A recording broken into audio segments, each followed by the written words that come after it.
into 4 different places at the same time. That's how you're giving all those thoughts. Right. You know, manifest, you know, diamonds or jewels or whatever. You know, if there wasn't the realization of oneness and being able to actually engage in that moment to moment to moment, the rest of the cities, I mean, it's just child's play. Mm-hmm. I see. You've said that the path to enlightenment is strewn with campers. Yes. Camping out at various points along the path. Mm. Yes. Could you explain that a little bit? Well, sure. On the path what are the places along the path? On the path to enlightenment, there's many, many places that we come to as we open up into different levels or layers of our own potential that are very entertaining. You just talked about spiritual powers. Maybe we get to be sort of psychic. And then we can easily sort of, you know, instead of continuing on, we can decide, well, I'm really interested in this whole psychic phenomena thing, and I'll put my tent up and I'll start camping here and develop psychic powers. Maybe I like various mystical experiences. I like it when I sing to God and get that really neat and groovy emotional experience. And so, you know, this is good enough for me. I'll stop here and set up camp here, and this is where I'll be. Mm-hmm.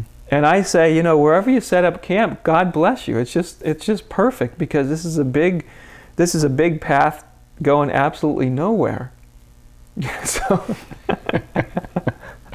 so you don't mind that they're campers? Absolutely not. I mean, you're fine with that. I enjoy the campers. It's part of the beautiful diversity of being in this amazing human drama. But your personal experience after your initial, that awakening that you described out in the backyard, was, this isn't it, I'm not stopping. Right. I'm going to keep going. Exactly. You weren't willing to camp out for, you got to camp out for what, like 5 minutes or something? About 5 minutes. Before I just got my tent open, and as soon as I got it erected, that was about it. I was already packing it. But if I want to set up like a Winnebago and hang out somewhere, that's okay. Go at it. Everything's okay. That's fine. Absolutely. Yeah. Why not? Well, because that's what's arising. This is all about God experiencing itself. Mm-hmm. It's not about God becoming God. God is God. Mm. I mean, it's already a done deal. It's about God having various experiences, almost of God saying, look what I can experience myself as. I can experience myself as an enlightened somebody or an enlightened nobody. I can experience myself as a camper somewhere on the road to enlightenment. You see, from that level, it's all good. It just doesn't matter. I see. Yeah. So this gets back to what you were saying before about not having an agenda. It's a very interesting place for a teacher to be coming from, because I can think of very few teachers of any kind who don't have an agenda. I mean, if you're teaching English as a second language or boat building, you have an agenda. You want your students to become proficient at what you're teaching. Yeah. What you're saying is that you don't care if your students become proficient at what you're... Not at all. You're just up there talking about the truth as you see it. Right. What my students want, it's none of my business. Mm. You know, that's what they want is what they want, and there's nothing outside of a thought that says they should want anything other than they want. So was it surprising to you that when you started speaking the truth, people started to show up at the door?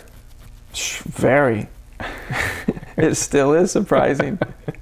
You might think it, by now it would start to, the surprise would mellow, but I'm still, very, very, very surprised that people show up at all. Sometimes I wonder, what are they all doing here? I've heard that you used to be kind of a hermit. A bit. A bit of a recluse. Yes. That you were not comfortable in social gatherings and parties. I was very much of an introvert. Yeah. Still am. Is it surprising to you that you are so good at public speaking? Yeah. Was it something that you were always good at? Nope. I wasn't. You have the gift of gab. When I'm doing public speaking. Yeah. Yeah. Then the talk will come. When I'm not talking to crowds, I'm not talkative whatsoever, nor do I really want to be around crowds. The difference is I don't really care anymore if I am or if I'm not. I don't need to not be around groups of people but the personality is a personality that just that enjoys what we might call sort of the introverted kind of way of being.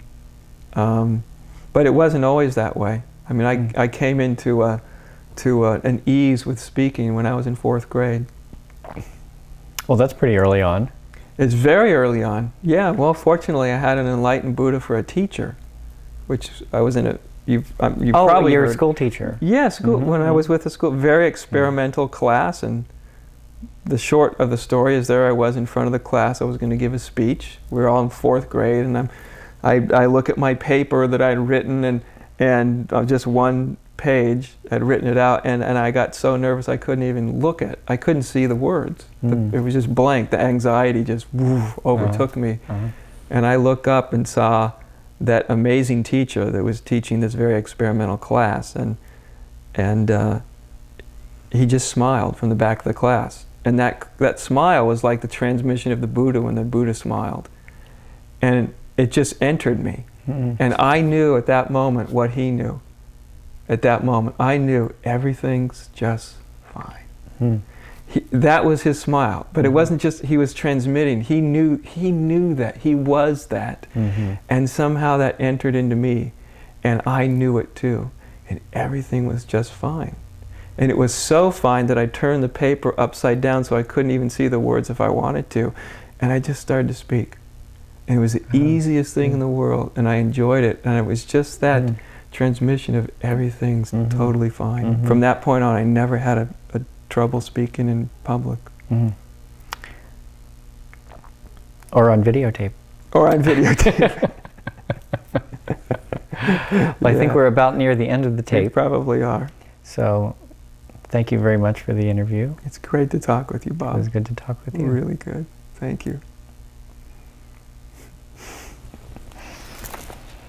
Good, good, good.